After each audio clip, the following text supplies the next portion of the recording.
The one and only Botticelli. Botticelli and Raphael, shirts and trousers. குறித்த தேதியில் பூமிக்கு திரும்ப முடியாமல் விண்வெளி நிலையத்தில் சிக்கி இருக்கும் சுனிதா வில்லியம்ஸ் குறித்து உருக்கமாக பேசியுள்ளார் அவரது கணவர் மைக்கேல்.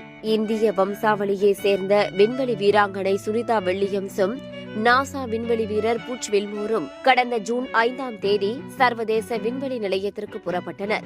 8 நாள் பயணமாக சென்றவர்கள் ஆய்வு பணிகளை முடித்துக் கொண்டு ஜூலை 13ஆம் தேதி பூமிக்கு திரும்பும் வகையில் பயண திட்டம் வரையறுக்கப்பட்டிருந்தது.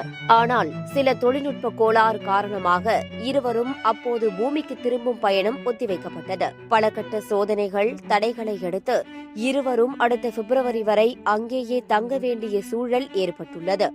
எலான் மஸ்கின் ஸ்பேஸ் எக்ஸ் க்ரூ டிராகன் விண்கலத்தின் மூலம் இருவரையும் மீண்டும் பூமிக்கு அழைத்து வர ஏற்பாடுகள் நடக்கின்றன.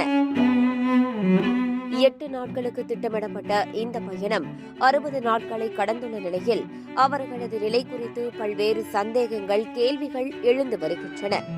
ஆனால் இருவரும் பாதுகாப்பாக இருப்பதாக கூறியுள்ள நாசா அவர்களை அழைத்து வர நடவடிக்கைகளை மேற்கொண்டு வருகிறது. இதற்கிடையே தனது மனைவி விண்வெளியில் நீண்ட நாட்களுக்கு தங்கியிருக்க வேண்டிய சூழல் குறித்து உருக்கமாக பேசியுள்ளார் சுனிதாவின் கணவர் மைக்கேல் ஜே வில்லியம்ஸ். உலகமே சுனிதா வில்லியம்ஸின் நிலை குறித்து கவலை கொண்டிருக்கும் சூழலில் காலவரையற்று அங்கேயே தங்க வேண்டிய சூழல் ஏற்பட்டாலும் அதுதான் சுனிதாவுக்கு மகிழ்ச்சியை தரக்கூடிய இடம் என்று கூறியுள்ளார் கணவர் மைக்கேல். இதேபோன்று புச் வில்மோர் குடும்பத்தாரும் பெரிதாக கவலை ஏதும் இல்லாமல் இருப்பதாகவே தெரிகிறது. அடுத்த ஆண்டு பிப்ரவரி வரை அவரை இங்கு எதிர்பார்க்க முடியாது என்றுள்ளார் வில்மோர் மனைவி டியன்னா.